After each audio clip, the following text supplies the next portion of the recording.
was in the White House. Here you have another presidential candidate who selects as his vice president someone who was harshly critical of him in a primary process.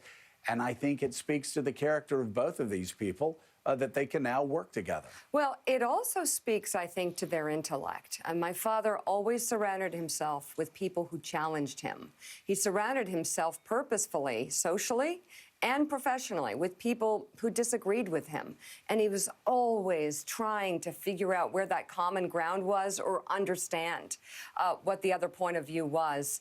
I want to bring up another reason why Kamala Harris may just be the right choice for this time. How many days till the election? Joe Biden's in a very comfortable position in the polls. You can perhaps even get comfortable feeling like the mood of America is leaning against Trump and toward Biden just because of all the people who are dying from his botched leadership in this pandemic. It's so impossible not to see that things are not going well right now. But put that aside, because with Donald Trump, there's always another way. He'll always find another way. And he doesn't care, as we've learned over the past few years, Jason Johnson, about the law.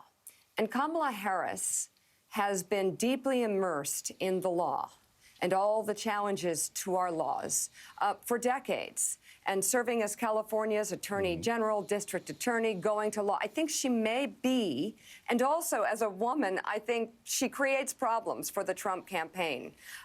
It's going to be difficult to attack her. She's going to be able to explain every step of the way how the law works every time the Trump campaign or the Trump presidency tries to push the boundaries of laws, or even what they're doing with the Postal Service.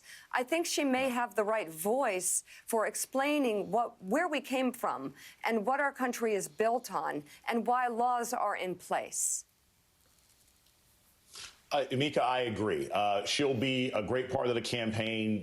Look, she's always been smart. She's always been able to explain what she's done and why, and that's going to be part of the campaign process. But I'm going to jump a little bit forward. I'm going to assume, let's say magically that Joe Biden wins the presidency and Senator Harris becomes Vice President Harris. What I think she would be best at, what I actually think makes her more qualified than some of the other people, someone, once Biden takes office, is going to be tasked with going through this entire administration with a fine-tooth comb and basically expunging all the Trumpists, like getting rid of the Ba'ath Party in Iraq. Like, somebody's got to go through and find all of these incompetent, unqualified, corrupt, white nationalist supporting people that Trump has burrowed into our State Department, burrowed into our Justice Department. And I think Senator Harris will be fantastic at finding those people and removing them, because she'll have the skill set to not only get rid of the officials and the bureaucrats, she can help us impeach some of these judges, these underqualified judges that Donald Trump has managed to push in. So I think that actually was one of the things that I think about. Should she become vice president, she would be better at than any of the other top candidates that Joe Biden was looking at.